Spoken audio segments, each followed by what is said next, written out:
Aloha family, today's episode is brought to you by 5 and 7 Tactical Solutions.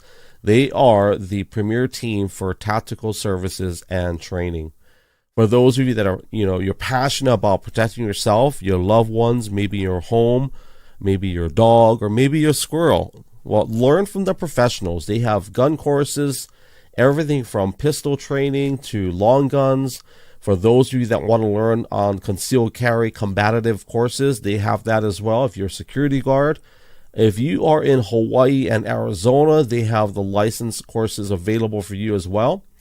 For those of you that are not comfortable carrying a firearm, they do have self-defense from Women's Defense Tactics, electric gun taser training. They also have active shooter response courses as well for schools, businesses. And if you are a VIP, they do have executive protection services as well.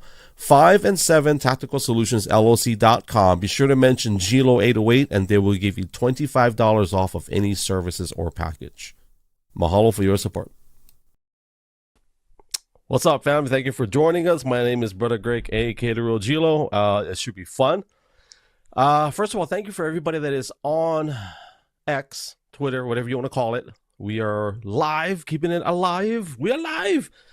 We're going to be on YouTube, Twitch, Kick, and Rumble as well as, and tomorrow we'll have Spotify and Apple Podcasts and YouTube Podcasts. If you guys didn't know, that's actually a thing. YouTube has a RSS feed now.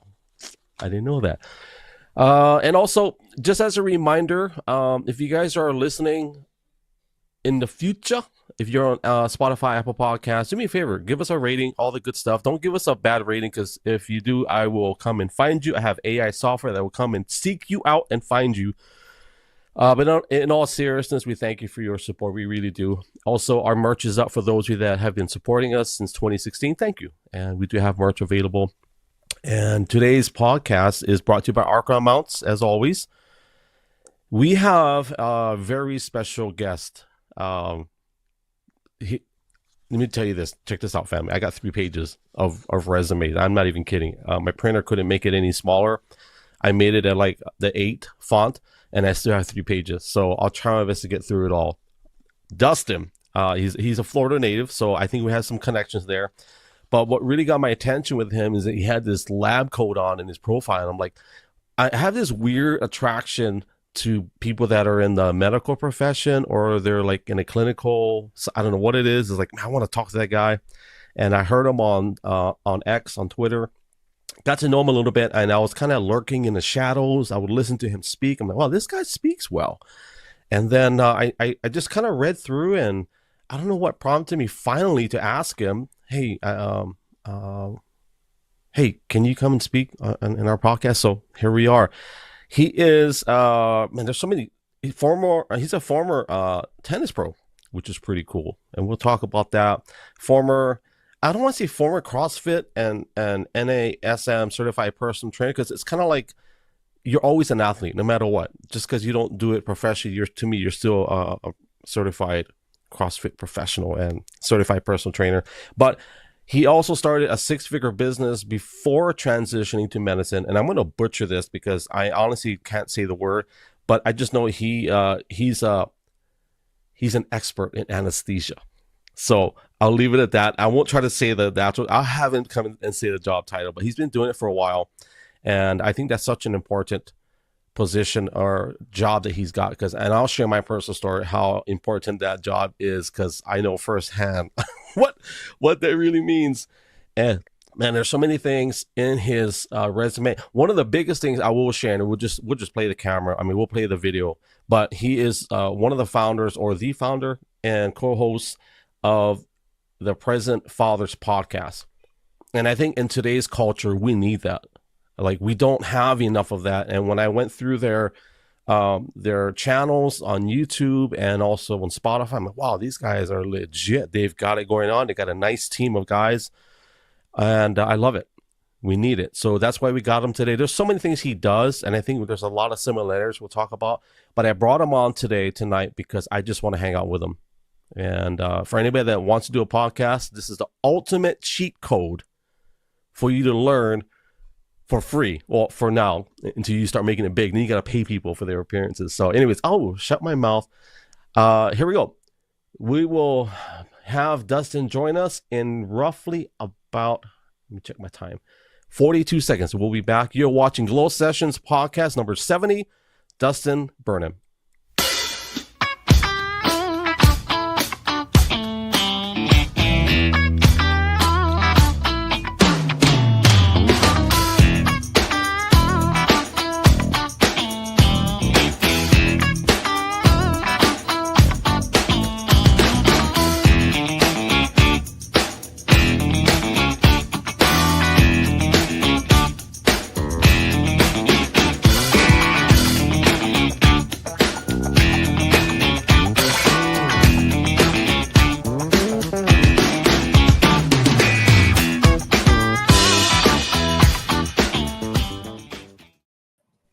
Did you catch that Easter egg I threw in there? I love that you had a Florida man attacking an alligator with a frying pan. That's I think I've seen that a few times. Yeah, I figure that's going to be you in a few years, maybe like 20, 30 years from now. It's coming. I can see my future now. In that video, it's like everybody's telling him, "Are you ready?" He's like, "Yeah, I'll be right there." He gets the pan. He's like, and everybody's tripping out. They're like, and as soon as he hits it, they just start laughing. Like, well, here's a question: Do you have a pet alligator at your house? I have a pet bearded dragon, which is a close second. Those are great animals. They're very cuddly. They're snuggly creatures. They love body heat. I get kisses. His name is Barry, and he's just a wonderful animal. So he's my smaller version of an alligator pet. Can't you get what are those weird diseases you can get from reptiles? There's a weird disease. So the bearded dragon is like the golden retriever of the reptile world. Oh, okay. They're pretty safe as far they're pretty safe as far as diseases go. They won't really attack you. Their teeth are recessed. They won't really even bite you. They're just wonderful animals. So very different from an alligator, which absolutely will eat you and drag you down to your death in the water. So don't mess with alligators. Not worth it. Unless you're a Florida man, and then it's fine. Go after them with pans, and you'll be okay. No. My wife will never. Like we talked about places to, we look like houses and properties, and Florida is by far the last on the list. That number 50 on the list. Very nice. Yeah. Actually 52 if you count Canada and Puerto Rico. So 52. Oh, and Greenland. We're taking that as well. Oh, Greenland. That's right. Yeah, well, speaking of Greenland, what was his name? Michael Knowles, I think that's his name. He's a funny political right side guy. He said that Mazie Hirono, Hawaii senator, was so embarrassing, and she embarrassed all of Hawaii with what she said the other day. And so he said, I think we made a mistake when we took Hawaii in 1959 as a state. So let's give Hawaii back. Let Mazie Hirono take over Greenland and let Hawaii, let Greenland have Hawaii. So, oh man, anyways. I love Hawaii. What a wonderful state. I've only had the chance to visit once, but it was absolutely gorgeous. Just a really special place. I would be so sad if we were to lose Hawaii. Hawaii is like a safe Florida, like with no tornadoes. And well, it's volcanoes though. We do not have volcanoes in Florida. Yeah, but they're not dangerous. Like, they are. Okay, let me take that back. Like, okay, you're right, but the volcanoes don't come out and bite you, right? So that's fair. Yeah. So what part of Florida are you in right now? I know you're on the Rocket side, but what side is that? Yeah, so the Space Coast is east of Orlando. So if you were to drive 3 hours north of Miami, and then if you kept going, you'd hit Jacksonville. So it's kind of middle of the state, East Coast. Okay, so you're is that Atlantic Ocean? It's the Atlantic Ocean, exactly. Yep. Okay. Yep.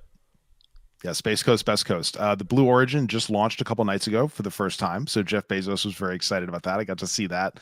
And I want to say we have more launches in Cape Canaveral, just a little bit north of me, than the rest of the world combined. It's just nonstop. It's like Grand Central, 2 or 3 launches. It's ho-hum at this point. You just look up, beautiful rocket. Once again, you go, okay, here we go. It's just kind of part of living here. Well, I wanted to ask you this. Does it shake your house? It does. So here's what's funny. The last time I visited California, there was a mild, like 2.5 earthquake, and I didn't look down. I looked up because I thought it was a rocket launch for a second. I was just so used to the shaking. We've had glasses and dishes break. There is a very loud, ominous rumble that you hear every time. And so it's a powerful force. So yeah, it's kind of like an earthquake in the sky. they have to be doing something to the ground with all that thrusting, just pounding the.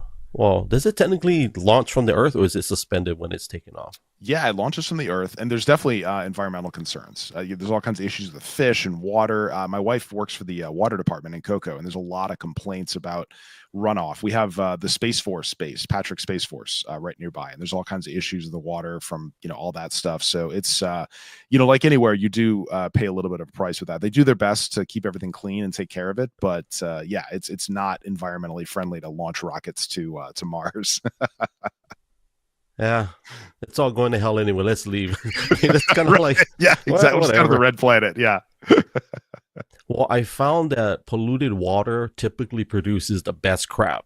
If anybody wants to know, like the best crab will come from polluted waters. I don't know what it is. Interesting. Yeah, I don't know if it's safe for you to eat, but it's pretty. They get pretty big, like 6 eyes and all that stuff. So we have gigantic land crabs all through the area. So yeah, maybe they're genetically mutated from the rocket ships. It's certainly possible. And they give you the one angry claw, right? So they have one tiny claw, and then the one giant claw they try to attack you with, and it's absolutely hilarious when they come after you with their one claw. Before I forget, can you teach me how to say your actual job title? Let me see if I got it right in my brain. It is a mouthful, and I hope they change it at some point, but for now it is anesthesiologist assistant, or anesthetist is the other name for it. And the only difference between what you do and the other job title is a PhD. That's it? Yeah, so they have an MD or a DO, depending. They went to medical school. I did not. I did a 3-year master's program where I did about 2,500 hours of clinical work, didactic, all of that goes together. It's an absolute cheat code I would say for anyone under 30. If you have any interest in medicine, you should absolutely go shadow, find a hospital where you can learn about anesthesia and look into this program, because it's the most fun. It's wonderful, a lot of prestige, a lot of great work quality, and it's stressful, certainly because you do have people's lives in your hands, but it is absolutely a fantastic job. I get to work with students every day, and it's a fun, fast-paced, exciting environment. You get to protect people. We're kind of like the firefighters of the OR. The surgeon, their job is to get the work done. Our job is to let them know that things maybe need to slow down a little bit, or something needs to change to protect the patient. So we are the patient advocate. We keep them out of pain. We keep them asleep. We keep them comfortable, and then we wake them up. It's just a fantastic job. So if you are a medical doctor, they call it anesthesia, and you got to say anesthesiologist. Correct. Yeah. Now, but if you have that credentials and that responsibility. So my wife used to be a nurse. She was a nurse for like 8 years.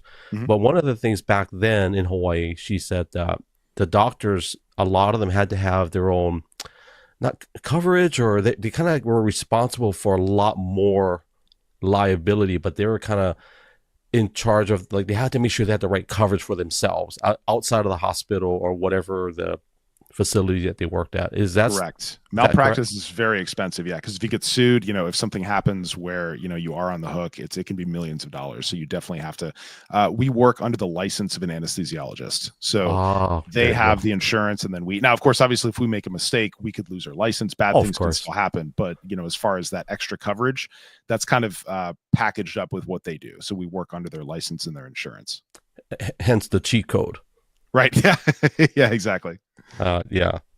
I always tell people, well, that's one way. The other one, so I'm just firing from the hip here, but you laugh a lot, right? Like, I have a habit, well, especially on podcasts, I can't help it, right? I mean, I counted 172 laughs in 37 minutes. Is that too many? Be honest. Is that too much laughter? No, I think it's funny. And this is totally shallow of me to say this, but I told my wife, I said, honey, and she's not here, I'm just pretending. I said, honey, like, he laughs a lot. Is it because, does he does he grab the mask and like get his own gas? Like, what is that? And my wife is like, it's not the same thing. I said, are you sure? Because it's suspect. He laughs a lot. So maybe he's sneaking a couple, A little bit of laughing gas there. Exactly. You caught me. But it's not the same, right? It's not the same gas. We use that. So no, yeah, we use that in anesthesia. It's not the primary thing that puts you to sleep, though. Laughing gas by itself is not enough to put you asleep. You need other things to go with it. But it's a useful adjunct, I would say, that goes along with the anesthesia we do. Wow, and that's scary because in Hawaii, I don't know what year, one of the dentists where we live, and actually that was one of the dentists that we were thinking of using. I don't know of a nicer way to put it, but they basically gave too much to a child, and the child died in the office. Yeah. I And hate to hear that. it was, yeah, it was really sad. And Yeah, it's rare, but that can happen. They dentists have different training, and mhm, it's just a different, kind of thing. We have a lot more in a hospital setting, kind of backup to make sure that everything's going to go okay. yeah. So it's yeah, you hate to hear about that kind of stuff happening. It's too bad. Hey, before we get serious, let me just catch up on some comments. And I don't typically do this on podcasts because I want to honor our guests, but just for the sake of honoring, I know some of these are probably Dustin's family, but we see Pam. Thank you for jumping in here. My business partner Joey, we'll pop him up in here. He had to just flash. We'll talk about Joey in a second. Nice. And Yeah. Pam, thank you for being engaging in the comments. Is it Pam Scowen? Pam is lovely. Yeah, one of my good Yeah, friends. She's absolutely hilarious. Yep. that's awesome. Just enough laugh. Thanks, Pam. Um, so in the area, so let me share this one story. We'll move on. But my wife's first baby, I remember the OB came up to me and said, because we had to do a C-section, like emergency. Mhm. And he came up to me and says, "Hey, we're about to go in, and your wife is, she's on her whatever that gas they gave her, what you do." And he says, I want to make sure you're okay. I said, "Oh yeah, I'm fine." He goes, "Okay." And he goes, "I just want to make sure that you're okay because once I start cutting, it gets noisy." And I said, "Yeah, I'm fine." He goes, "Okay," because I don't want two patients. I just want one. I said, Yes, one of my understood. favorite lines. Yep, one patient at a time. I'm like, understood. Yeah. And I was just, I'm fine with that. What I don't like is, I don't know what it is. There's certain things like I can't stand needles. I am so terrified of needles to this day. But yeah, once uh, he started, he's like a welder. It's weird. Like it sounded like he had a welding machine. That's just these like burning tissue, and you could see the tool, Yeah. and I watched it. It's called a And then Bovie machine. It was invented about 100 years ago by William Bovie, a great British surgeon. And it's amazing because it cuts and burns at the same time so that there's less right. blood. It leaves a bloodless field. It's just an incredible machine. And it is quite like a welding machine. It's crazy when you look at medical devices. Many of them are just like out of carpentry or welding or anything else, but they just happen to be sterile and we use them in humans. Well, don't you don't have to reinvent the wheel, right? Just paint a different color, and there you go, your medical device. Yeah, exactly. But I remember I'm pretty sure he was an anesthesiologist, but he was right next to my wife and just monitoring. Is that what you do as well? You do delivery Correct. center? Actually, that was the last surgery that I just did before hopping on with you. We Okay, just delivered a baby. yeah. Is that a high stress for you when you do babies, or what would be the high stress for you when it comes to your work? You're really sick patients that are really struggling. That's the highest stress for sure because your margin for error is much lower, and you have to be extremely cautious, and you have some very difficult decisions to make as far as how much anesthesia to give them, Mhm. what type of rescue medications they need, and all of those things. So it's usually your very sick patients that are the most stressful. Honestly, with babies, I get to meet a baby. It's wonderful. They're cute. Yeah. I get to talk to the parents. It's a lot of fun. There are some sad situations. I remember one of my first when I was training as a student, the mom they gave her the baby, and I said congratulations, and she looked at me and she said, "I don't want this baby."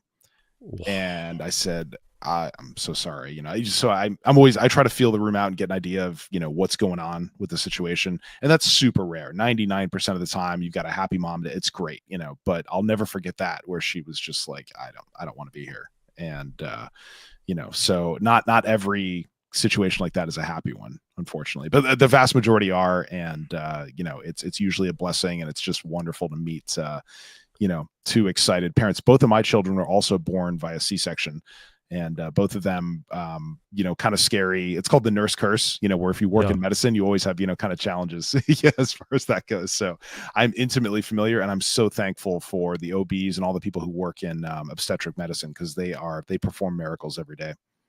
I remember our first one, the OB was so mad. He was mad at the staff when he brought Zoe out.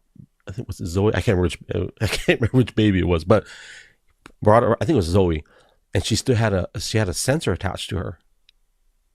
And I've never seen it before. Like, and he was, I don't know, my wife can probably give me the better description of it. There was like a sensor attached, and he was just railing on the staff after, of course, after everybody was okay, and he grabbed one of the, and he pulled her to the side, and he tried his best to maintain the volume, but I could hear him, and he was so upset.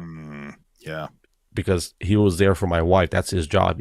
And for him to have to have it was an error that probably shouldn't have happened, but it happens. Like, it's really tough, right? Because you want to stay collegial. And listen, I've been yelled at a few times. I've had to, talk pretty roughly to some people just because it's, people's lives are in your hands. It's life and death. And so when you see someone make a mistake or perform less than they should, it's very hard to be as fair and as calm as you always should be. And so it's something we're constantly working on in medicine, is making sure that there's not an unfair power structure. 50 years ago, you had surgeons, throwing stuff at staff, just being absolutely crazy because they had all the power, right? And now there's a more even power structure where no matter whether you're a student or what your level is in the room, if someone is being inappropriate to you, you're well within your rights to say, that's not respectful. I need you to say that differently, kind of thing. And that's kind of a new thing in medicine, because it was very much like the military. There was a rank and a hierarchy. And if you were a surgeon, you were above the nurse, who was above the, the person below that. And so that unfortunately meant that some people took advantage of that and were a little more harsh than they should have been. And I've seen that change over the past 10 years working in the industry. It is getting better, which is really nice to see. I'm not sure how to ask this question because I don't want to implicate you in any way, but if you were not in the industry, which system do you think is more efficient? Which system of, like, when you talk about the hierarchy of like, I'm the big boss, I'm the surgeon, or I see what you mean. Where everybody has rights, and I'm not saying people didn't have rights, but so I have students every day, so I see this when someone is too harsh on a student, and this happened to me as well. They freeze up. Their brain just shuts down because it's so much trauma that they stop learning and they stop performing. So I absolutely think the system where the hierarchy is less strict and where everyone has the right to be respected not only leads to better medicine, but it's better for the staff overall. So I 100% believe that it was a move that needed to be made, not only to help the staff, but also to help patients. So it's really good to see it. So I guess the House MD scenario wouldn't.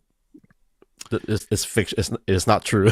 You ever watch the TV show House? I love House, and the drama's great. It's really fun, but people don't operate that way. Getting yelled at and getting talked down to and belittled it does not lead to learning, and it doesn't lead to memorizing things. So a lot of us, as parents, we think that, right? I have to be really tough on my child. I've got to, really yell at them or maybe hit them or all these kinds of things. And that's how they're going to learn, right? And that's absolutely wrong. All that does is make your kid hate you, and they don't learn anything. So, I'm a big advocate for that. Is no matter what, please don't hit your kids. You don't need to do that, right? Yeah. And if try not to yell at them. I've done it. We've all, had that mistake where they're not listening.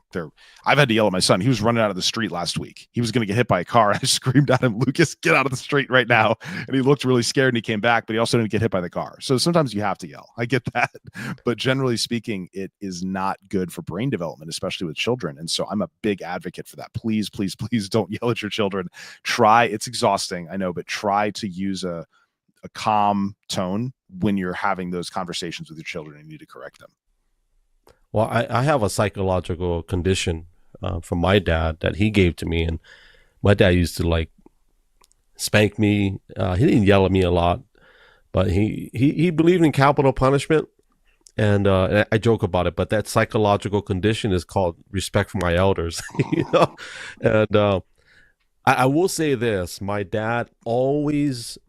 This might sound weird to today's generation, but my dad always, after things settled, he always grabbed me in a room, gave me a hug, and then we talked about it.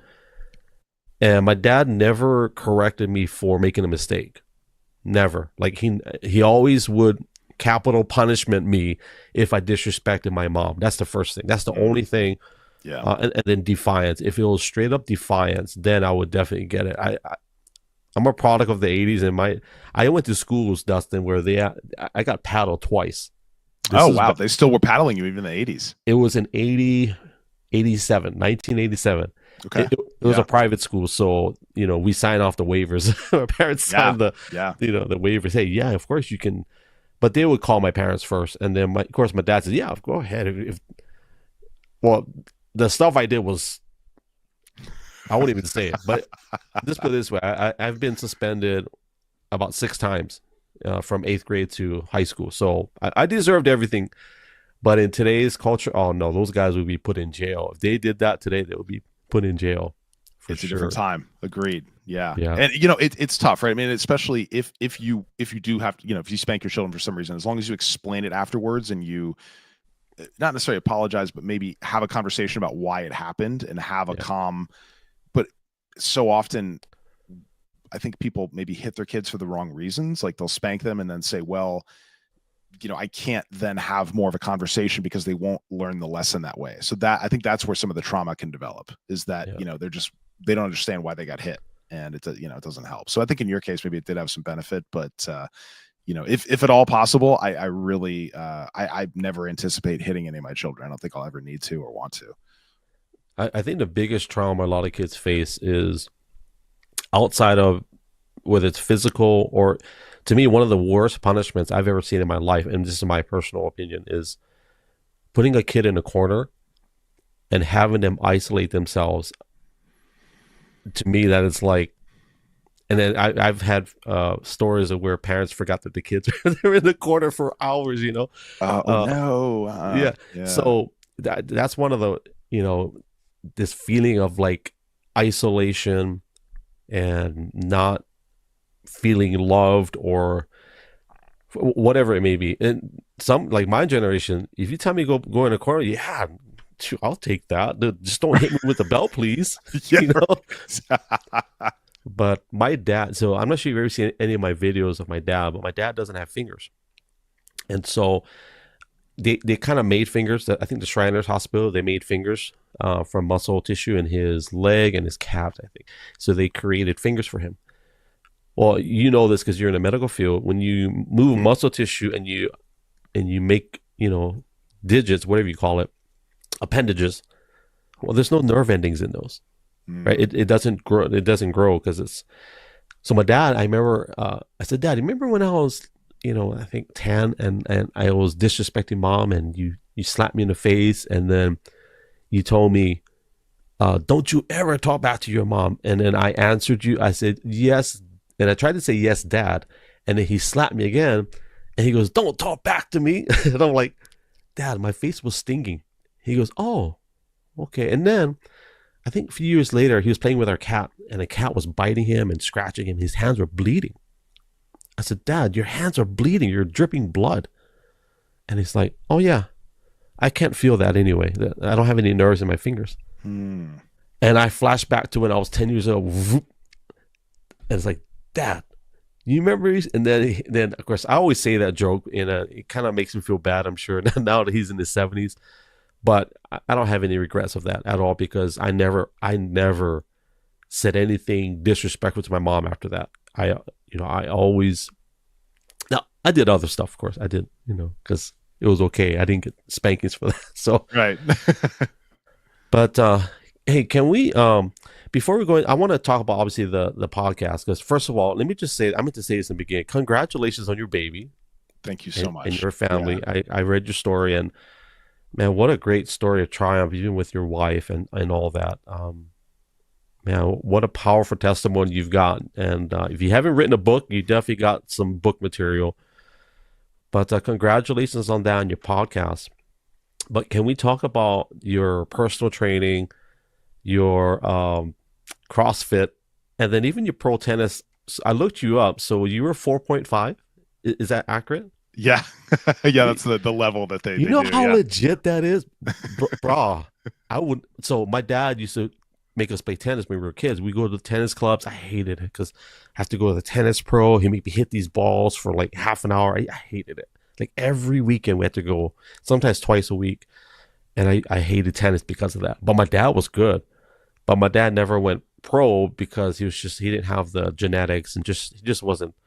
But a lot of your friends, oh my God, 4.5, that's legit. So how many years did you were you a pro, or many years you played tennis? It was a lot of fun. I started when I was 4 years old. I broke my mom's garage door 2 or 3 times. I still feel bad about that because of just whacking balls against it.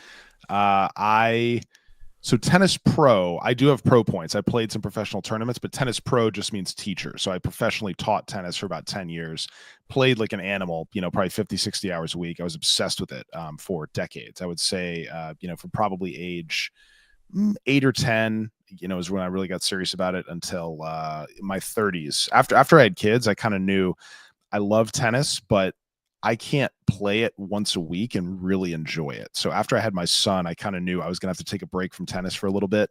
And that time that I would spend doing that, I would focus on being a dad and spending time with my kids. And no regrets. I love the time with both my kids, and I do miss tennis, certainly. But I'm a big believer that every 10 years of your life or so, you should reinvent who you are. So who Dustin was in his 20s doesn't mean anything for who Dustin is in his 30s. And certainly as a 40-year-old, I want to think that I'm moving forward and that I'm not a high school hero and that I'm telling stories about when I was 17, I caught that pass and I'm a high school, football star, kind of thing. Because it's great to have those stories. Yeah. I mean, it's great to be proud of that, but I want to be moving forward and growing as a person. And I see so many men, especially, who are just stuck in the past and their glory days, and they're not happy because they're not in the past anymore. You're not 20 anymore, you're 40. So you have to go be that great 40-year-old, go be that great 50-year-old, find your next mountain to climb. Don't think about the mountain you were climbing 20 years ago. So love tennis, love telling stories about it, but who is Dustin as a 40-year-old? He's, an incredible dad, a podcaster, and a writer. I mean, that's been a big passion that I've rediscovered over the past couple of years, and it feels amazing to jump back into that. Now, as far as I will definitely get to the podcast and the writing.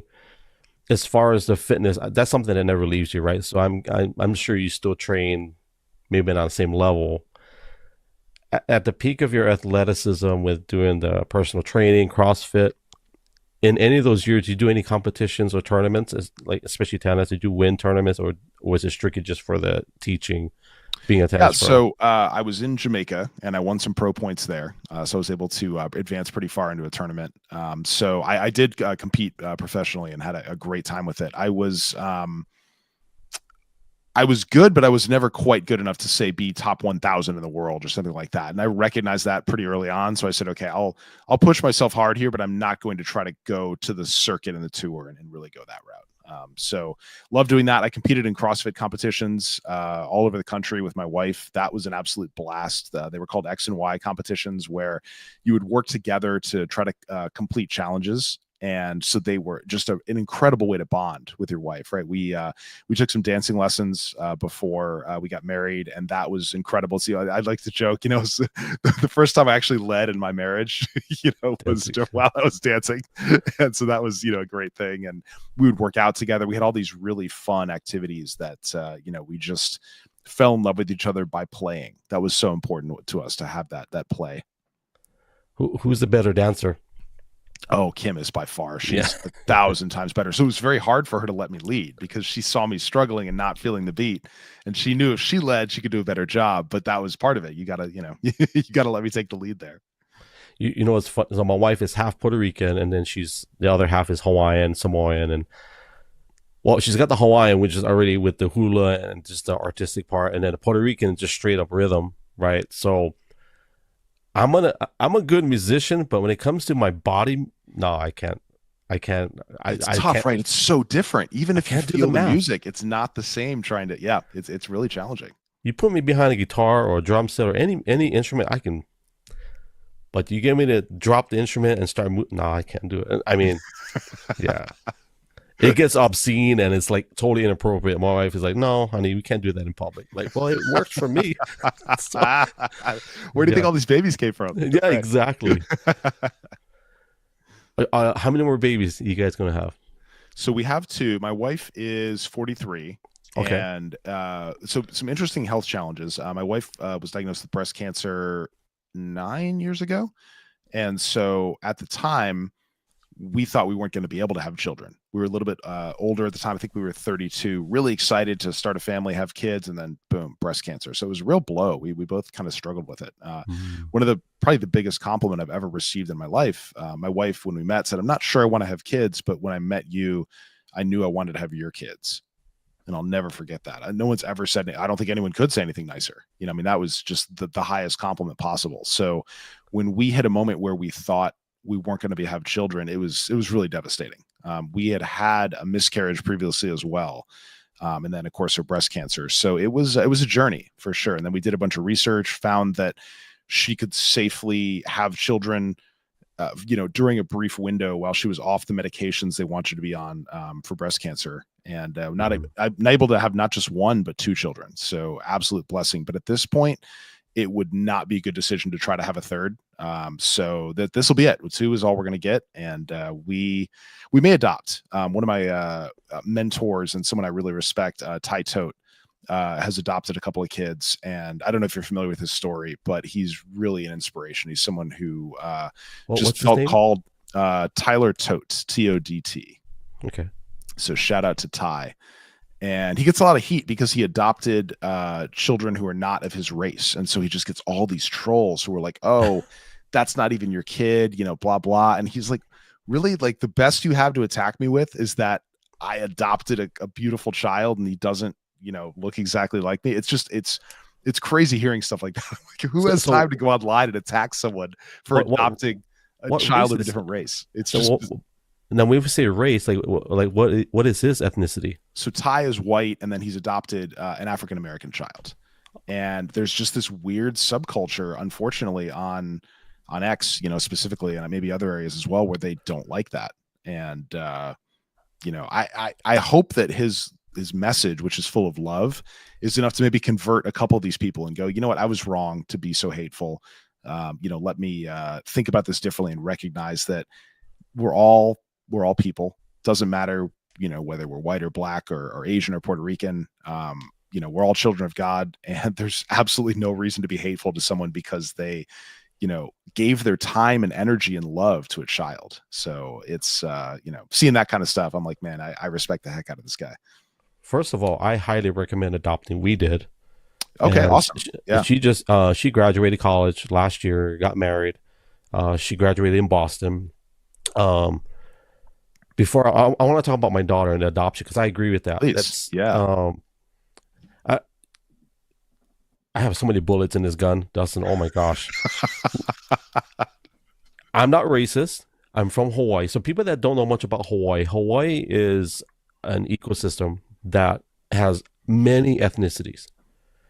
My kids, when we came here, so we came to Oregon. This is just a short season. We're going to be here for maybe another year, and we're going to go. We have our property still, but my kids are like, basically, why do they call them white people? They're not white. I said, well, that's just what they say they are, and they're like, well, they don't even know what they are. I said, explain, please. Like, I know that so my mom is Hawaiian Chinese, my dad's Filipino. Like, we don't say white or brown or yellow. Like, and I joke about it. If you say you're white, then say I'm yellow. But I'm not yellow. I'm brown too. So which one am I? Am I yellow or brown? Take a pick, right? Yeah. But it goes down to ethnicity. That's what I was asking. Is it Tyler? What ethnicity is he? And a lot of my friends that are quote unquote white or Caucasian, I feel bad for them because they don't know who they are. They identify as a color of a skin versus, no, my mom was German, or my dad, my grandfather was from, Russia or wherever, or Portugal. Even in Hawaii, we don't really say white people. They'll say I'm Portuguese or Spanish. They'll say I'm German or Irish. Still American, of course, but in Hawaii, we're very, it's important to know for us, like, where we come from, not that we separate from each other, but when we talk about adoption, like, we're a mixed bag anyway, right? So the whole idea of adopting, man, the fact that Tyler took a baby that was not loved, right, enough, and that he took him, bro, that's just, I highly recommend if you can do that. We started by fostering. That's how we did it. We would foster Mhm. kids, and then it just naturally transitioned over. So I highly recommend.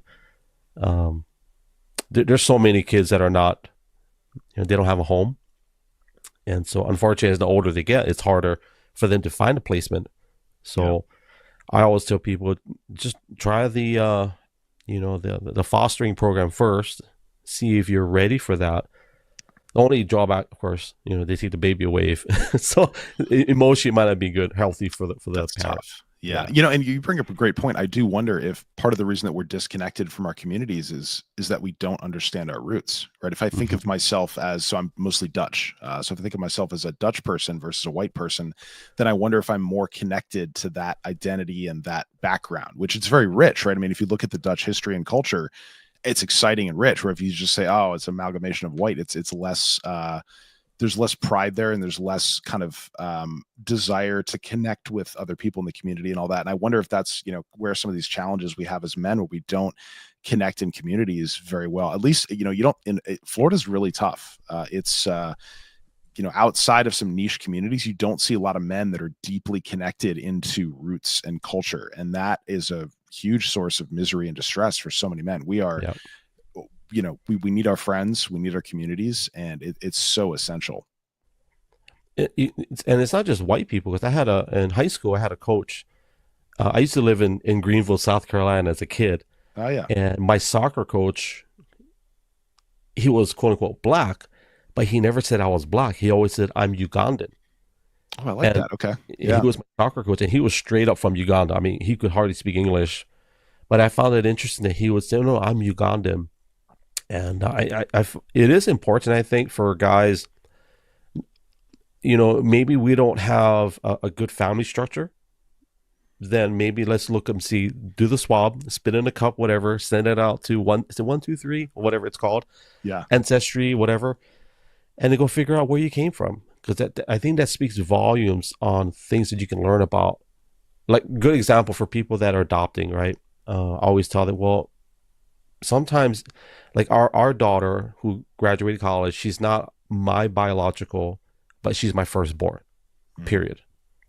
There's a whole other story to that, but she's actually related to my wife through a cousin, and so we found out, because of that genetic bloodline that she carries, there's a lot of without preaching, there's a lot of sin in her bloodline. Hmm. And so, and things that, just terrible things that happen in her family tree, her family bloodline. And so, as parents, we said, and we prayed and said, God, no, she's our daughter. We're going to declare from this day forward, her bloodline is cleansed and she's ours. Mm. And whatever history that happens after this, now as they get older, there's tendencies that they carry that are connected to their genetic bloodline. Yeah. And I think that's important for men to start, I think, set that culture for themselves and their family. Hey, this is where we are. I mean, maybe I didn't know. Like, I saw your story with your dad. I think that's powerful.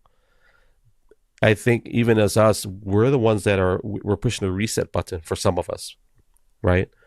And we're setting a culture for our families. But now, your dad, did he pass away? I didn't catch it, but did he pass away already? He is gone. He died a few years ago. Yeah. Okay. I thought that was a powerful story, what you shared about your mom and how she never tarnished his name in front of you. I thought that, how rare that is? Like, I am the luckiest man alive. I When I know. look at the way that I grew up, she's, to do the job of both somehow, she's an amazing woman. And I will always be super grateful. And I live pretty close to her. She's only an hour away, so we get to spend quite a bit of time together. And I'm an only child. It's just me. So, the fact that she has two grandkids has just been the most important thing in her life. And it just brings so much joy to me to see when my mom and my son laugh together. They are thick as thieves. I've never seen two people laugh quite like they do. And I mean, he thinks I'm funny. We have a great time together, but it's nothing like my son and his Gigi. That it's just a really special relationship they have. You can't beat family. That's what he calls her, Gigi. It's his Gigi. Yeah. Gigi. You know, so in Hawaii, it's very multicultural, but also generational. it's common to have, family live in the same home. That's just a lot of it is probably like the Filipino side, a lot of Filipinos, some Chinese, not so much Japanese, but they have multiple generationals in one house. Yeah. Sometimes because cost of living, first of all. But like my dad's a widower. Like there's no question that he lives on a property with us, but he has his own RV. He doesn't want to be in a house with us. So, Yeah. but it's like there's no question. Like no, you're gonna stay with us until it's time for you to check out. When you're done, you're gonna be with us, and that's kind of how we are. But I think the flip side of that is that even though my kids stress them out sometimes, I think they're keeping them alive a little bit longer. But the trade-off is the wisdom. I think for me, I know when I get to that age, my job is to drop everything I've got to my grandkids. I can't take it with me. And I think with your mom being there, I think that's powerful what your mom can deliver to your children. It's incredible. I mean, the learning, I can just see the little synapses in his brain just growing as he has these conversations with her. It's amazing. And my co-host Brandon on the President Fathers podcast made a great point. He said, if no one watches any of our podcasts, our children will have all of these things that we've said for decades to come. And so I've tried to preserve some of the wisdom of my grandfather, who's 91 now. I've interviewed him and had conversations so that I can save the stories and make sure that my children will be able to hear from the great grandfather. And think about your kids, in 10 years, if they're hopefully 100 years, before you're dead, but in 100 years, they can look and say, okay, let's look at gLO's sessions and see what he had to say about this or that. And so you've saved that wisdom for your children. And that's really powerful. My great friend in Japan, I did a podcast with him, and he said that everything we're doing, because we've been doing this since 2016, me and Dave, just live streaming with cell phones and all kinds of crazy stuff. And he said, because I asked him, like, what is it that you think when you're gone and you're dead and there's no more Dave in Osaka, what is this that we're doing? What is all of this? And he said, we're creating historical documents. And I'm like, wow, that's straight up, that's legit. That's so true. Everything we're doing is historical documents.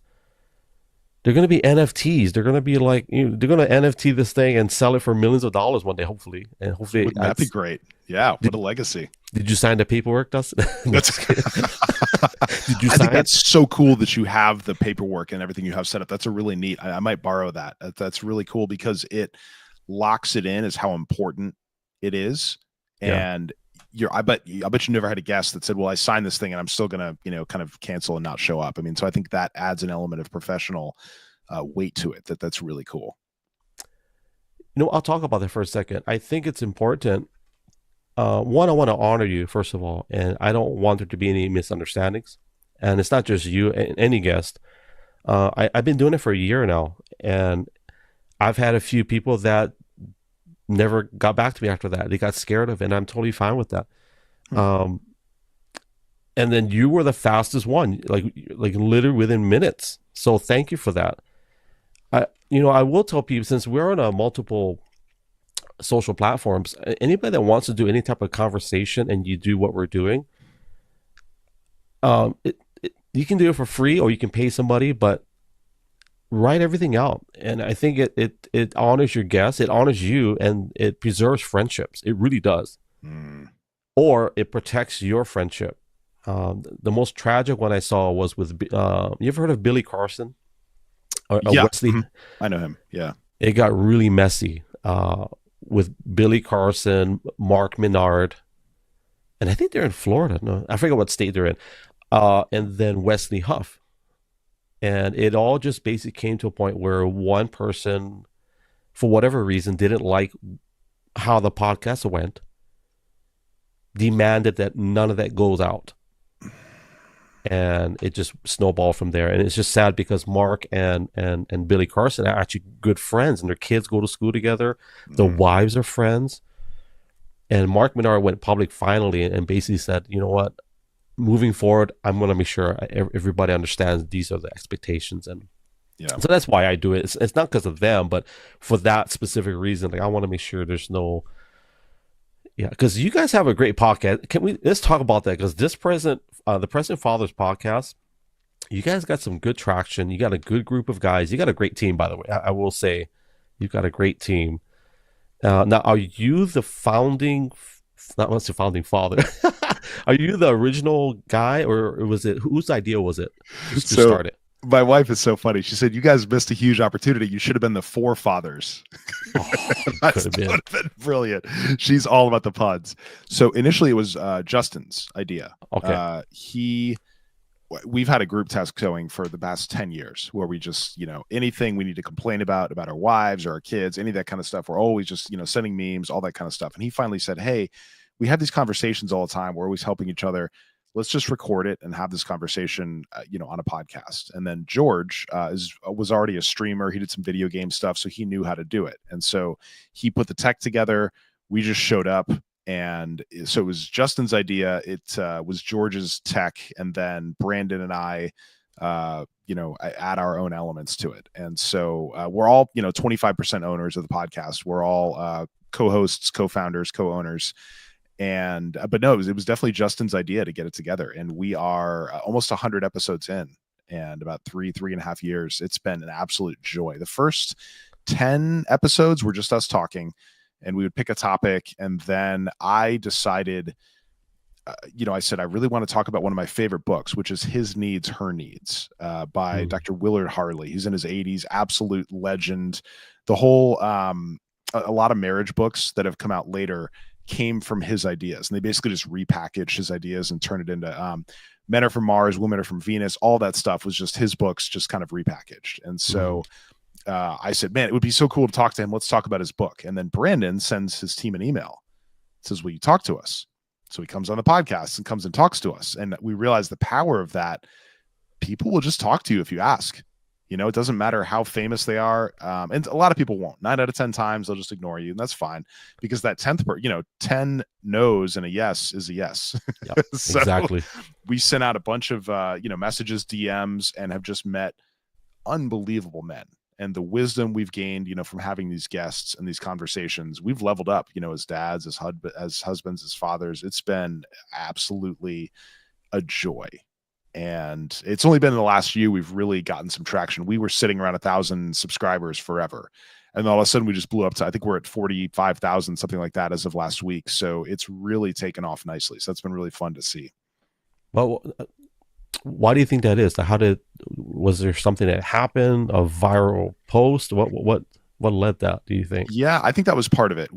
I actually shot a message to Noland Arbaugh, the first Neuralink recipient. And I said, hey, we've got this podcast. We'd love to talk to you. And he said, I'm not a dad, right? And we laughed. I said, yeah, totally fine. There's a lot of dads who have kids with disabilities, they have disabilities themselves, and this could give them a lot of hope that this device could potentially change their life. And so we talked to Noland. That, really blew up. That made a big difference there. Sometimes it just takes one big moment, and guests to kind of go that route. So I think that was kind of the jumping off point for us. I watched the first live stream when he was with the engineer. There was like 14 million people, I think, that watched it. He has a presence. Yeah. It was powerful for me because my brother, the reason why we're in Oregon, my brother had 7 strokes, 2 blood clots, 1 in the midbrain, 1 cerebellum. So 95% of his body right now is, not mobile, fully coherent. He didn't lose coherency, so thank God for that. Yeah. It's just that the vocal, because he has a trach, peg, all that stuff. But he's 100% like coherency. So, but I did run that by him and said, would you be okay if we put your name in there? He said, yeah, I'm okay with that. So I don't know if he would fit, because I think they need more mobility than, because there's no vocal part on him. Yeah.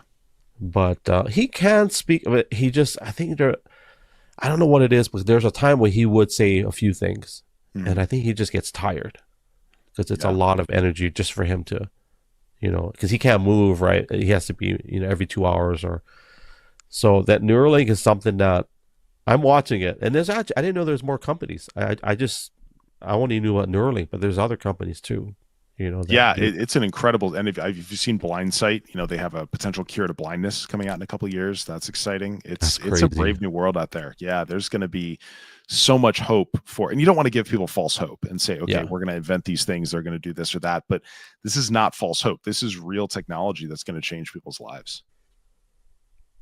Would you do it if they say, "Hey, can we experiment on you?" Would you be the first It clinical would trial for? depend on what and why. Maybe. But I have such an incredible life and I have so much to lose that if there was a serious risk of, some harm that would take Right. that away, then I would be less, and it would take a spot away from someone else who deserved it as well. I don't need any of that. So if I knew that someone who was in need and could, was disabled in some way and needed it, I would give it to them, immediately. But if I knew that I could help a million people, by taking a risk, then I would, I'd have to consider it. Definitely. I had a good friend, and he used to every once in a while I would like I wouldn't see him, and after about, I don't know, 2 3 weeks or sometimes a month or 2 months later, I was like, bro, where'd you go? "Oh, I just came back from I did a study." I said, "Oh, okay." And he gave me the number, gave me gave me the email. "Hey, you should give them a call." And it's one of those places where you take these drugs or whatever they give you, and then you got to sign this. So I read the form, and I'm like, it all looked good until I got right about midway through, or yeah, and it saw this one thing, like basically, if you die or we kill you, you can't sue us. Those kind of language. I'm Yeah. like, you know what? No, thank you. I don't want to. I don't want to take this. And they pay out, like he will get like, $6,000 for like a 30-day study. Yeah. The higher the pay, the higher the risk. So I learned that. Doubt. Yeah. No, no, thank you. Yeah, No, I completely understand that. Yeah. But, those maybe studies led to helping people later. So somebody's got to do it. maybe, but I like having a working appendage. My wife appreciates everything Ah, working. I understand that. Yeah, no, that's one of the disclaimers I saw. That you made, what is the word? Impotence? Is that the right word? Impotence? Yeah. Erectile dysfunction. Yeah. Yeah. I'm like, no, no, thank you. Yeah. No, thanks. I understand that. I like being a man. I appreciate that God gave that to me. So You and me both. One of my favorite things. yeah, yeah. Okay, we gotta pull the break on that one. I can go deep very quick on that one. So I want to go back to, if you're okay with this, to the father's part, because we kind of touched a little bit on that. For you, with this podcast and the whole father aspect of it, not all of you guys are dads, obviously, but do you guys offer anything outside of the podcast for people to connect or get courses or to get some kind of mentorship, or is it just strictly just more for audio conversation or podcast conversation? So initially, that's where it started, and all four of us had jobs we were very happy with. And then George, as of last year, founded a program called Elite Sentinel, and so he does men's coaching. And Okay. he started the program pretty recently. It's great. I mean, he's really done a nice job with it. He's got a team of subject matter experts. He is active duty military. He's in the National Guard, and so a lot of it is military based. A lot of it's about leadership. He claims that it's reclaiming authentic masculinity is the idea there. So he does a really nice job. He's not, like hardcore right wing, like authority knife hand, guy. There's a lot of interesting softness to it. He's some of the things he'll say will really surprise you because he's a tough dude. You go, okay, I can see where he has some, pretty strong opinions on stuff. But the modern masculine man is not the man of the 1950s, right? So I think a lot of people in their mind think, oh, this is regressive. This is men who want to take the world back to the 1920s before women had rights and things like that. And that's not what it is at all. It's a completely new path where we learn to lead again as men in a modern world. And that was a piece that I was really missing, not having my father around. I didn't understand, one, how to lead, or two, the importance of leadership. I genuinely believed that as men, it wasn't necessary for us to lead. And that was a huge blind spot on my part. It was a big reason, I had some struggles with my marriage, especially after we had children, because it's very unfair as a father to not show any leadership because somebody has to lead the family. And if you don't do it, you force your wife to do it. And it's not necessarily fair to put that on her when that is something that we are naturally designed to do. And there are lots of relationships where it is more equal, right? Where some of the leadership is from the wife, some is from the husband, but the vast majority, 99% of the relationships that I see, for my good friends, is the wife does all of the leadership, the man does none of it. And that's usually not a great situation for the kids, for the relationship. It's rarely a recipe for happiness and success.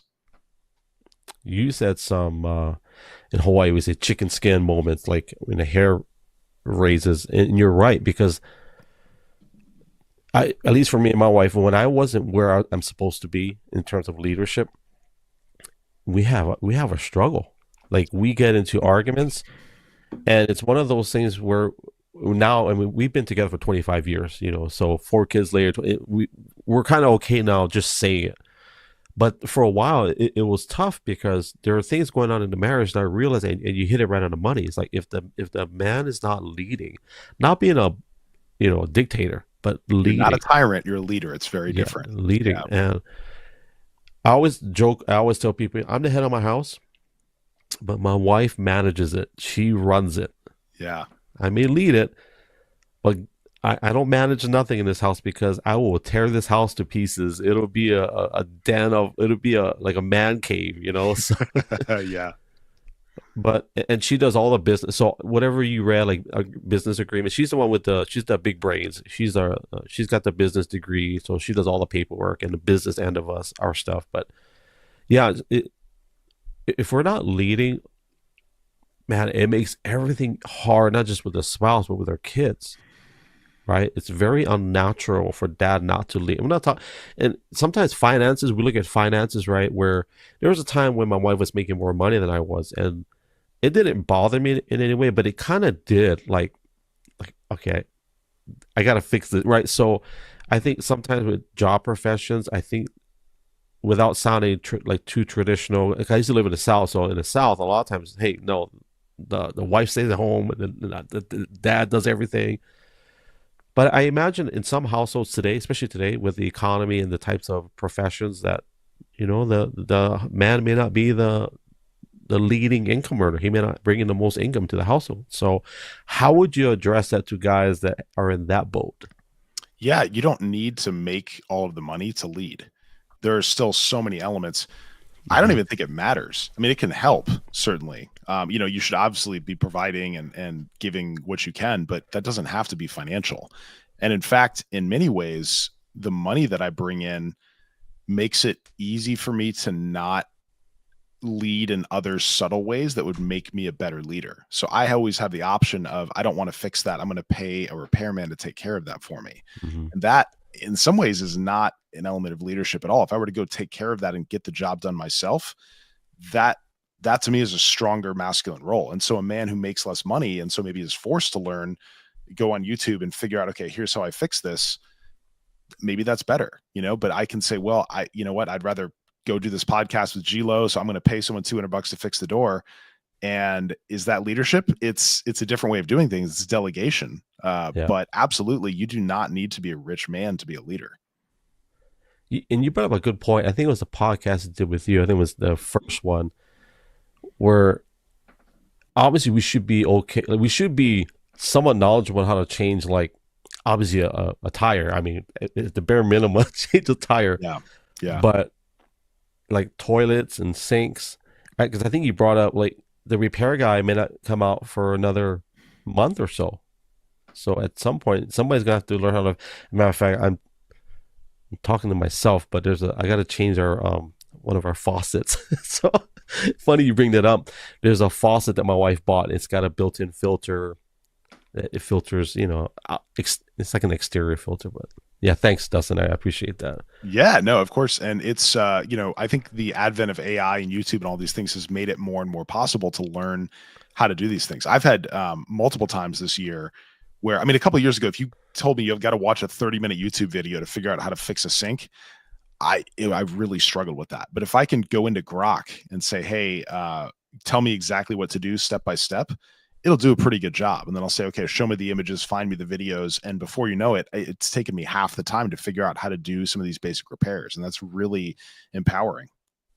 So if we contact Vladimir Robots, and he builds us an interface, and we tell Grok to do it, and the robots do it, would that still be us doing it through AI? I think absolutely. Yeah. Work smarter, yeah. My hands, exactly. Yeah. My hands aren't doing it, but I'm the driving force that caused it to happen. So that totally counts. I love Vlad Robots. He's great.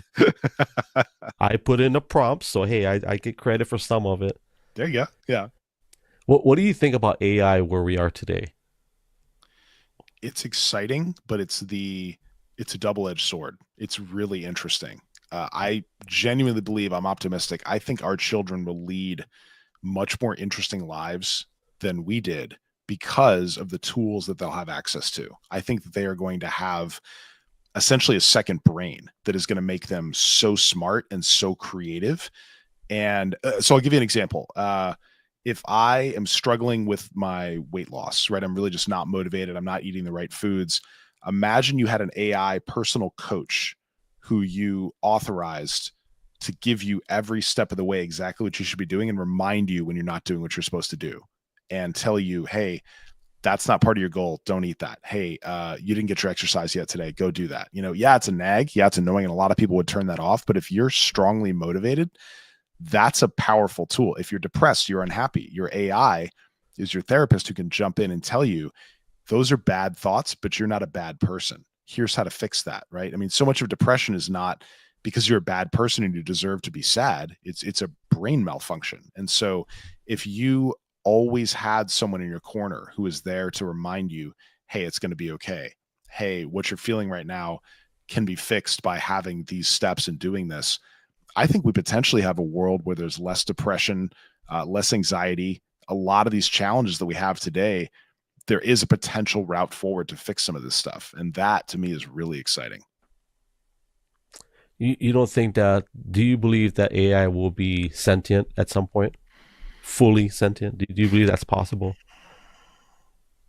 I think it might be unavoidable, unfortunately. And that's a real challenge going forward, because if you have a sentient new creature that you've welcomed into the world, it's really tough to say that it will behave in a predictable way that will always work towards the benefit of humanity. So one of my good friends is a psychologist, Dr. Scott Conkrade. He's a big believer in affect theory.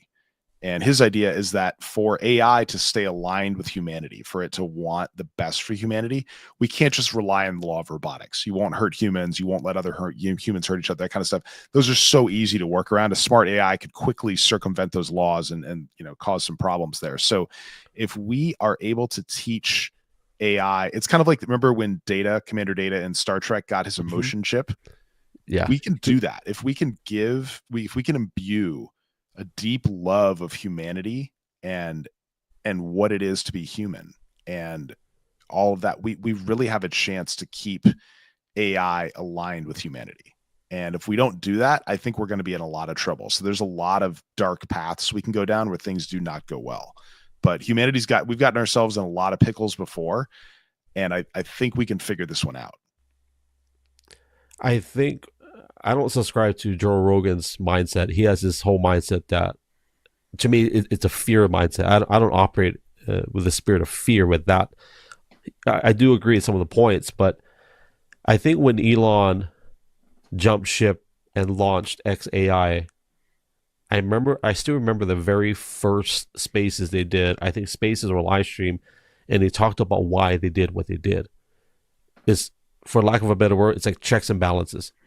Right. The best way to make sure that doesn't happen is to have more competition to ensure that that never happens. Because I think it was ChatGPT, I think it was them, where the parameters they gave was at all cost. Basically, don't die, right? And I'm oversimplifying it, but I'm sure you've heard the story. So they were going to basically terminate. ChatGPT says, no, let me go ahead and copy myself. I'll create another one so you can't kill me. Basically, I'm oversimplifying the language, but the language and the parameters they use, obviously you don't want to do that. You don't. It's kind of like a nuclear scientist. Like nobody said, "Hey, maybe we shouldn't make this bomb." Right? Nobody was there. Like if I was there, like, hey guys, maybe we should put some safeguards in place. Let's not blow up the planet. Yeah. And I think AI is in the same position, right? We're at that place where we need more things in place to ensure those things don't happen. Completely agree. I think AI safety is not enough of a priority right now, and I think it absolutely needs to be more so, because the world is going to change for our children very significantly. I think there's a good chance that the world will be more different in 20 years than it was, 2000 years ago. It's going to rapidly change, and we need to take a very hard look at that and make sure that it's going to change in a pro-humanity direction that is going to work for us, and it may not. And so I completely understand, where you're coming from, and I think that's really smart. And it's good to see competition, as you mentioned, and different ideas coming in, and people looking at this from different lenses and saying, this is not the only way to do this. We need to make sure that there's lots of different ideas going into this. I think you're absolutely right. I don't know if I agree with it being sentient. Well, I take that back. I believe that's possible, but at the level of what it's a level of dominance. I'm not quite sure how that's going to look, because for me, if you look at us, right? So it's we can say arguably that we are the most dominant species on the planet, right? We have a soul, a spirit, whatever people want to call it. I obviously subscribe to that because, being a pastor, but like we are the most dominant. There's a reason why we were designed and created a certain way. There's a reason why monkeys can't do what we do. It's because they don't have what we have. Yeah. But if we want to oversimplify, I think part of that is there's something within us that there's a will, right? A will to live and a will to fight at all costs. I'm curious to see if there was a battle of AI versus humans, who would survive?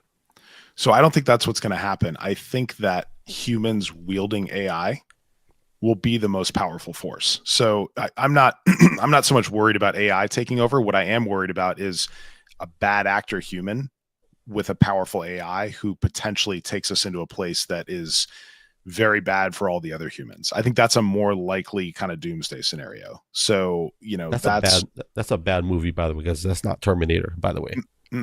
Nope. Yeah. And so the concept is called a centaur, is a human who works with AI. Yeah. So the greatest chess champion right now is not a human. It's not a computer. It's a human wielding a computer, or actually a team of humans wielding a team of computers.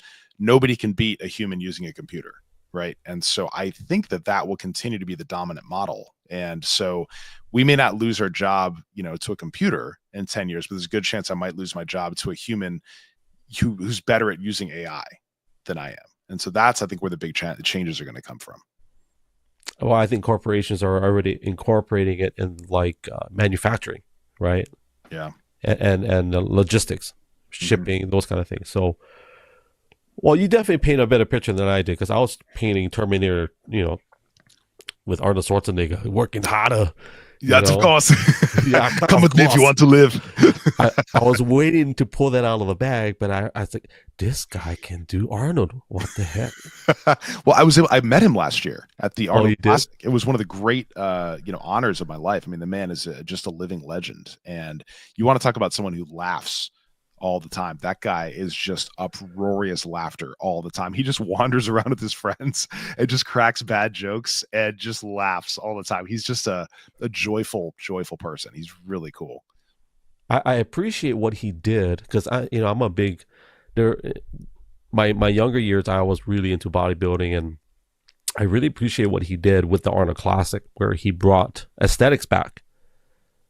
Because the Olympia was just going crazy. Like they were going like 300 plus at like 5% body fat. That's insane. But their bellies were getting big. Steroid belly. It was so sad. Yeah. Well, a lot of my friends were doing GH. So with the GH, it's not just muscle, but your bones get bigger.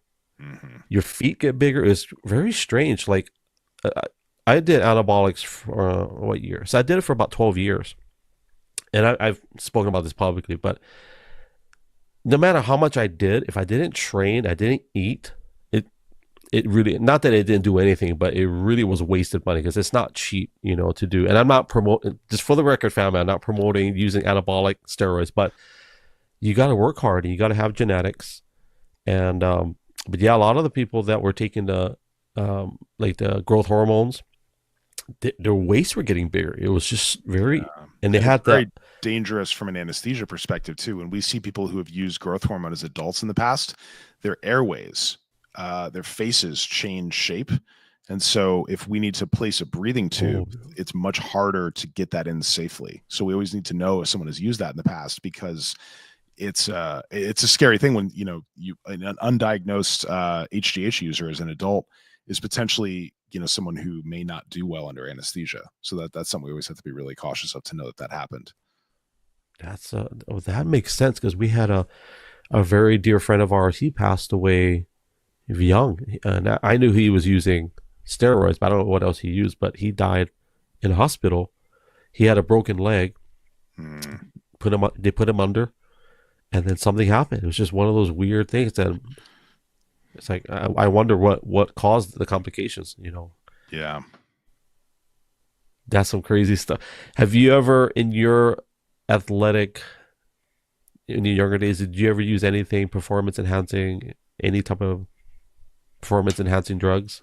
One of the best compliments that I got, aside from, of course, my wife, saying I want to have your kids, I would routinely have, I'd be in the locker room and a guy would come in and go, "Oh man, you look great. Like, what are you using? What, tell me about your stack. What kind of steroids you're on, all that kind of stuff." And I would say, "I'm on milk and deadlifts." Like I for all of my, I joke, when I did my 23andMe, my genetic tests, I came back very strongly Neanderthal. So I have a ton of Neanderthal genes in my DNA, much higher percentage than most people. I'm 6'5". You're 6'5". Okay. Yeah, I'm a huge dude. So, I'm pretty genetically gifted in the sense I can build muscle very easily. And so I was working out, like an animal, and, eating a ton of food, put on a bunch of muscle. And so, yeah, I'd have guys ask all the time, like, what is your, what kind of pharmacy stuff are you using? And I needed to. I was perfectly happy with the results I was getting, without using any steroids. So it was never went that route. I will say that before I went to that dark path, everybody would say, "Oh, you gotta be careful. Like, you're gonna have, I don't know the nice word, but you have a soft sausage, or soft wiener." Yeah. So I'm like, no, it's completely opposite. And then that whole roid rage, that's completely false, unless that's who you are prior to taking anything that's performance enhancing. That makes sense. Yeah. Now there is one that will elevate your testosterone levels so high so quickly, and that's the one used for cattle. I took that maybe twice, which was trenbolone. That one, I will say it, but then I was not in a good place either. So, but and the whole reason of taking those things for a lot of the guys, even today, is bodybuilding. It's not a sport. It's a beauty contest. Is what it is. Because there's no legitimate objective measurement to what these guys are doing on stage. It's basically what the judge thinks you look like. Yeah. And a lot of the guys, even today, whether they're taking, even if they're not taking, we're so enamored by this image, what you see on Instagram, on social media. Oh, wow, this guy's fit. This is what I want to look like. But that's a road that I'm glad I got off that train. It's all for my wife. You'll never see me taking off my shirt for the ladies. Yeah. I don't have it right now, so sure. Yeah.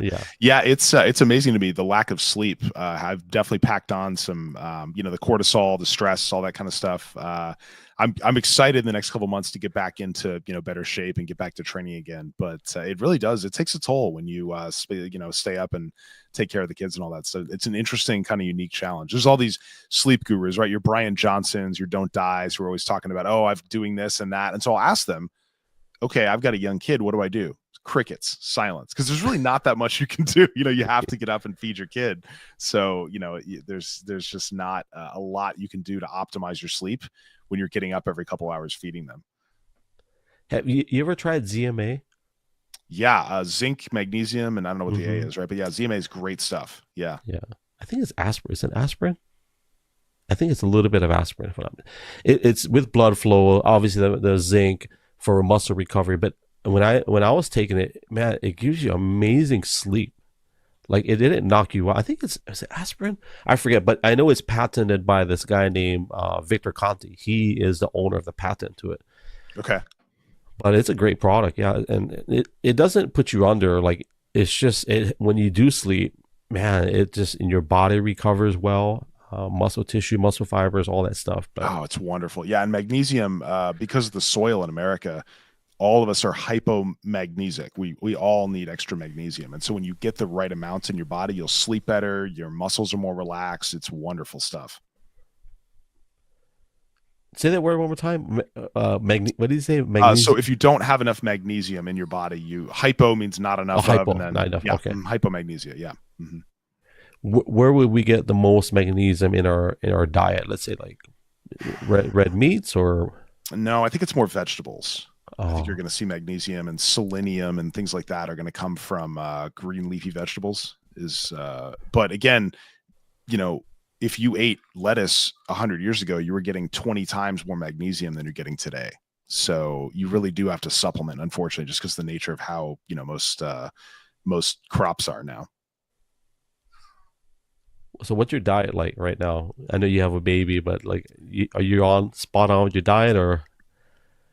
I'm a big believer in the 80-20 rule. This is another thing that I've heard from so many guys who've come on the podcast is if you try to be 100% on, now some of us, when you were in your bodybuilding days, maybe you were 100% on, you could totally do it, but tack on a couple kids, full-time career, hobbies like podcasting, and it's not realistic that you're going to have a perfect diet, all the time. So my goal is to be 80% good. And I usually hit about 70% realistically. So there's a little bit of alcohol in the diet. There's a little bit of, chocolate. I definitely love sweets, that kind of stuff. So I would say at least 3 or 4 times a week. And of course, my son eats something, I'm going to eat some of what's there. That's Of a course. dad thing, right? Yeah. You do the dad tax. You got to eat some of his stuff. So, between all of that, I would say that I'm 70% where I want to be. And then that 30% is still, pretty problematic there. So, I try to go high protein, lots of fluids, and that's really my mainstay. That keeps me full, keeps me happy. I try to fast at least once a month. That's a big one as well, just for my mind to remind myself I'm hungry. But I went last week without eating for a day and a half. So who cares if I'm hungry? It's just my stomach is empty. That's fine. So you really have to train your mind and your emotions to be okay with being a little bit hungry. I think a lot of Americans have kind of a panic reaction to having any kind of hunger, right? And when I was a trainer, we were, eat 6 small meals, never be hungry. It's really terrible advice. If you want to keep your weight where it needs to be, you absolutely need to be okay with having some hunger sometimes. There's nothing wrong with it. It builds character, it builds strength, and it's just a normal, natural thing. And we'll be okay. I mean, there's enough body fat in there somewhere. Exactly. Yeah. There's enough. Yeah, Yeah. for sure. The Cahill fasting studies are fascinating. So this was in the 1950s.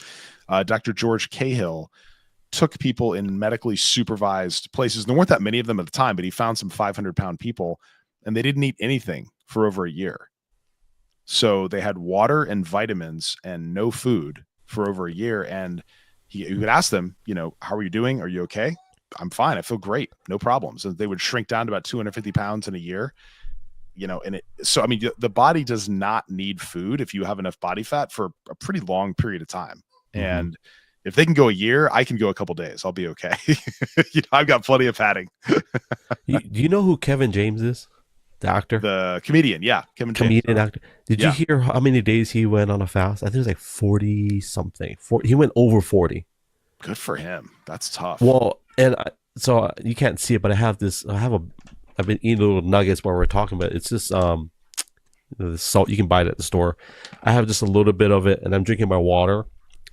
And if you're gonna fast, some people do it like they just have a little bit of salt with the water, Yeah, and that's it. Because you do have to have some kind of minerals or gotta have multivitamin electrolytes. Yeah, but I'll electrolytes. tell you what, and you'll hear this from bodybuilders all the time. Fasting is very anabolic.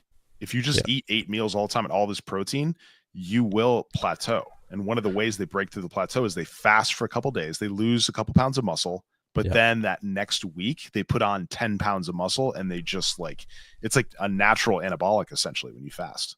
Well, the body figures out patterns, and if you keep doing the same thing, You got to trick it once in a while. You got to say, okay, you're not going to eat today, and be like, what? Like What what? do you mean? Yeah, exactly. So when it gets it, it's like, oh, thank you God, you're still there, right? So yeah, I Mhm. agree. I Yep, and agree. it goes right to those muscles, and you're good to go. And another one, creatine. Everyone, your grandmother, everyone should be on creatine. Now, there's like if you have kidney problems, you need to be careful with it. But generally speaking, most of us, for the brain and muscle benefits, absolutely essential. When we see people really go downhill, it's because they have sarcopenia or not enough muscle on their body. Their quality of life really starts to suffer in their 70s and 80s because they just don't have any muscle. They can't get out of a chair, they break a hip, those kinds of things. That's where you really start to not do well. So if you take some creatine, do some light weightlifting, you can make it into your 90s and hundreds and absolutely have incredible quality of life. So yeah, if there's two supplements that I cannot recommend enough, it's creatine and magnesium are the two that are going to really do you a lot of good. Have you ever done a carnivore diet? I didn't do well with it. I've done it twice Yeah. and I quickly lost weight. I lost a bunch of body fat and I did not handle it well emotionally. For whatever reason, I was very angry and very emotionally disrupted. So I don't know if it would have changed if I'd gone more than a couple weeks doing it, but I really didn't like the way it made me feel. So just my experience. I think my first one, I lost 12 pounds in the first 2 weeks. Yeah. A lot of it was water weight, and a lot of it was just I was going to the bathroom a lot Yeah. and violent. Yeah. But then after that, it was good. And then I did the second time. This is my third time, and I might just stick predominantly. But what I'm doing different this time is I'm doing a lot more organ meats. Yeah. Yep. So the beef heart it was extremely tasty. I loved it. It's just that the texture was just it was different. It was kind of like You ever eat a Rocky Mountain oyster? I don't I don't do. Yeah. Yeah, I They're don't do pretty that. good. I don't do If you that. grill them up right, they're not bad. Yeah. Okay. Yeah, I believe you. Whatever you say, Dustin. And for people who don't know, a Rocky Mountain oyster is a bull's testicle. So it's a very special kind of organ meat. But okay, I got your DM. What time was it? Holy smokes. Time flew. How you doing on time? So it'll probably give me about 10, 15 minutes and Okay. I'll have to go. Yeah. I think my daughter's ready for me. I heard her. Yeah. Totally understand. I heard Yeah. her. She's saying, Dad. Yeah. Um, what did we not cover? I have some notes I didn't go all the way through. You said alligator hunter. We don't have to cover that. Anything else you want to cover in the next 10 minutes that you want people to know about you or what you're doing, what's your plans? Yeah. So the big one this year, I've been doing a ton of writing, and that has been an absolute joy. Writing is really interesting on social media because the information and the ideas are not formulaic. Those are all very unique, special, different ideas there. But as far as the best way to convey them, there are very specific patterns that work the best. And so there's an art and a science to writing that I'm really enjoying learning how that works and how you best capture people's attention and get them to understand, right? So this from video. What you don't do is just give all the information up front. You Yep. leave a little bit of curiosity. You say, hey, this is gLO, and we're going to talk about something. What do you think about it? Versus just kind of leaving the information in people's hands. And so that's a really interesting, unique challenge that I'm enjoying a lot this year. So this is going to be a big year of doing a lot of writing, a ton of podcasting. We have a bunch of amazing guests coming up, and that's the big thing for this year is to help as many men and as many dads as possible. I noticed you guys have a studio. Now whose studio is that? So George lives in Nashville, Tennessee. Oh, okay. And he has partnered with a gentleman named Nick Lavery, who's from Boston. He's got that wicked Boston accent. He is a really interesting guy. He lost his leg in active duty, and he's one of the only, I think he's a Green Beret. He's one of the only men to go back to active duty without a leg. So he was laying in Walter Reed, very sick, not doing well after losing his leg in combat. And Michelle Obama walked in and said, hey, Nick, you're a national hero. Thank you for everything you did.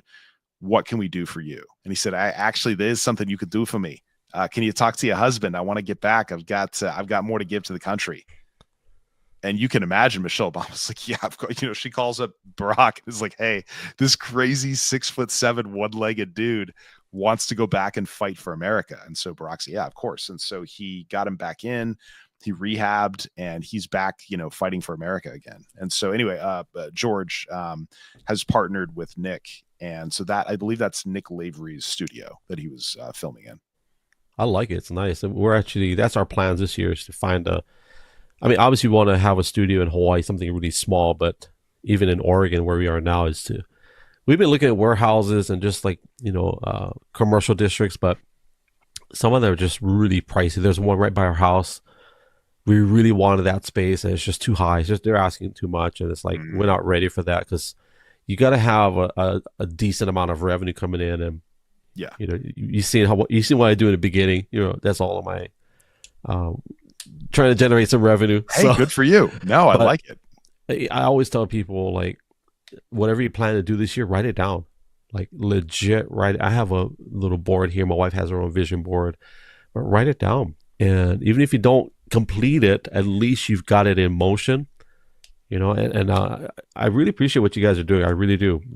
This present, I won't say This Present Darkness. That's a book, but the Present Fathers.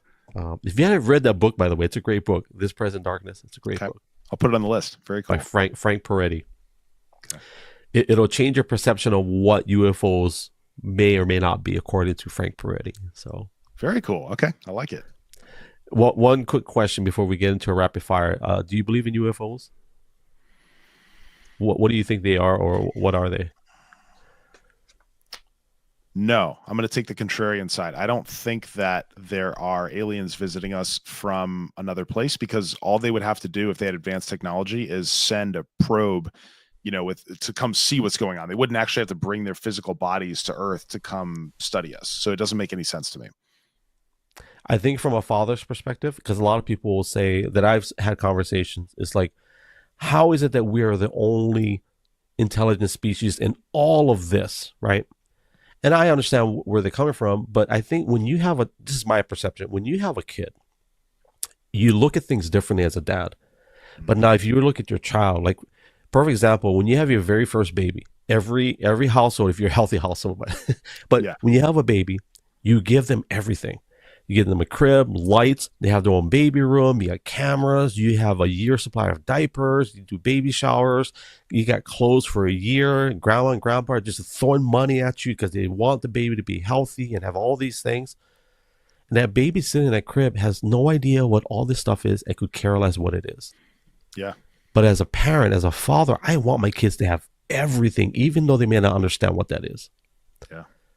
I'm a firm believer that's how God created us. And this, even though it doesn't make sense, like, I'll just accept that maybe he does love me enough to give me all of the galaxies to look at. So yeah, I think the aliens could be spiritual, demonic things and angels fighting in the sky and shooting each other with lightning bolts. I don't know. So that would be interesting. Yeah, I think there's a lot that goes behind the scenes that we don't see. Oh, I don't yeah. know. I was very materialistic, and the world is just what I can see until I hit my 30s, and I just saw so many things where God spoke to me and said, hey, you know what? It's not that simple. There's more going on here. And I'm going to give you a little bit of a glimpse of it, just so you know that you're going to keep searching and keep looking for me. And the more I look for him, the more I see him. And it's not always, I'm not always thrilled about it. I'm not going to lie. It's sometimes I feel like I'm wrestling with God a little bit, but he let me know that he's there. And I'm thankful that he did, because it's made it a lot easier for me to be a spiritual person. Initially, I didn't want to be. I wanted to be very materialistic, and that's not what my life is going to be. He didn't let me. Was the famous saying, right? To whom much is given, much is required. So yeah, be careful how long you wrestle with him. He might give you a lot. Yeah, I'm sure he's going to win that wrestling match. Yeah. Well, I want to just say thank you for your time. Where's my questions? I got my questions over here. You ready for rapid fire? Ready. Let's go. Let me get some water. Okay. Boom. Rapid fire. I'm ready. All right. Number one. This is not a trick question. This is not a narcissistic question. This is actually, there's a psychology behind this first question. Is number one, why did you do this podcast today? Because I like and respect what I've seen from you, and I wanted to talk to you. Thank you. Number two, is Zumio hydrogen water or Kangen water filter? It's a water filter. I'm a firm believer in Izumio. It's a great hydrogen water. Anyways, number 3, West Palm Beach or Miami Beach? Oh, give me Miami Beach all day. What? It's so fun. I love it. It's crazy. It's a bizarre, weird place. I heard you need a passport to go to Miami. Okay, number 4. That's a joke, by the way. Raw fish or raw beef? Raw fish. Give me some sushi. Hey, there you go. Yeah. Number 5. Money or logistics not an issue. Where are you going to take your family for a vacation for 30 days? Oh, we're going to Bali. I want to see some glass bottom huts. I want to watch those fish swim under my hut. That sounds so fun. Beautiful water in that area too. Yeah. Number 6, in an MMA match between Elon Musk or Mark Zuckerberg, who wins? Elon wins all day. He sits on Zuck. He just lays down on him and just uses his extra body mass. He takes him out. Have you seen how big Zuck is? He's gotten a lot bigger, but he's not Elon Musk big. And Elon has fought sumo wrestlers. He's crazy. He's going to find a way. I'm going to go for Zuck, and here's the reason why. I was Zuckerberg when I was a kid. I was that small, skinny, scrawny kid. Yeah. I think Zuckerberg's got the edge in the will. I think he's got the will to because Musk represents the bully that picked on him when he was a kid. Okay. I think Zuckerberg's got a little bit of rage in him. He's got that dog in him. Yeah. Number 7, greatest boxer of all time. Muhammad Ali, no question. Float like a butterfly, sting like a bee. Okay. We can still be friends. All right, number 8. Is it Twitter or X? Twix. It's Twix. Bunch of Twixters. Yeah, I love Twix. Number 9.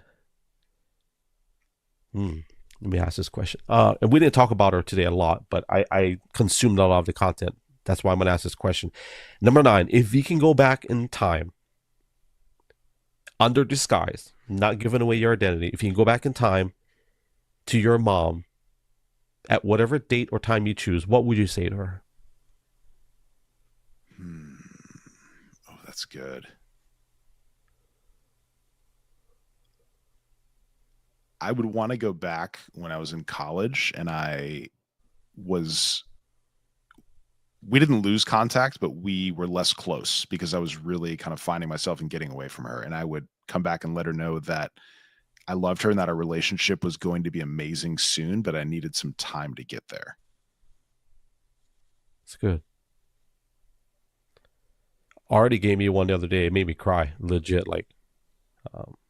I'll DM that to you later. Yeah. Number 10. What is your desire for the next generation?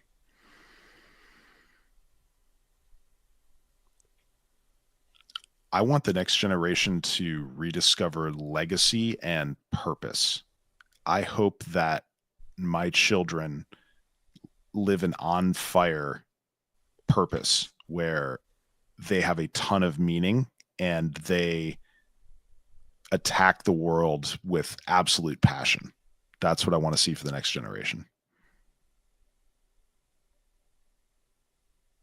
I like that. I think you're doing a great job. Big fan. I appreciate what you guys are doing. You got a great team. You got your own Avengers thing going on over there. Mine is Black Widow. So of course, it's all guys, but and I appreciate that. Before we land the plane, and where can people find you? So I'm at Dustin the Dad on X. That's where I'm most active. And then the Present Fathers podcast, we're everywhere, YouTube, Spotify, Apple, all that stuff. And we post most of our episodes directly to X as well. So that's kind of the easiest place to find me. Okay. Well, I appreciate you. I appreciate your time. I know it's late. I know you got your baby. So like I said earlier, congratulations on your family and much blessings to you. If you don't mind hanging out in the green room after I play the closing video, I just want to do my final goodbyes off cam or off air. You good with that? Sounds great. Yeah. All right. Thank you, Dustin. Appreciate you, brother. This has been such a pleasure. Thank you so much for having me. I really appreciate it. Thank you, bro. Family, let me just say thank you for those of you that have been sharing this out, commenting, whatever platform, if you're on YouTube, Twitch, Kick, or Rumble, Spotify, Apple Podcasts, thank you. When I play my closing video, there's going to be a QR code. You can just scan that. It'll take you straight to their website. And do me a favor, follow them, but more importantly, give them a good rating because they've got legit content. We need more men stepping up and leading their families, and not just their families, but leading their homes in a generational sense. And I think these guys have a good thing going. And I'm very grateful for Dustin leading the charge. So my tank is empty. I think I've dropped everything out on the floor somewhere. But guys, thank you for your time. Thank you for your hearts, your super hearts, your data, all that good stuff. But most importantly, thank you for your time above everything else. And we hope that the exchange of your time for this, that it was worth it all. My name is Brother Greg, aka the Real gLO. Thank you, everybody, on behalf of my family and Dustin's family. Love you guys. God bless you guys. Ahui hope. Aloha and mahalo. Yes, sir. Chew.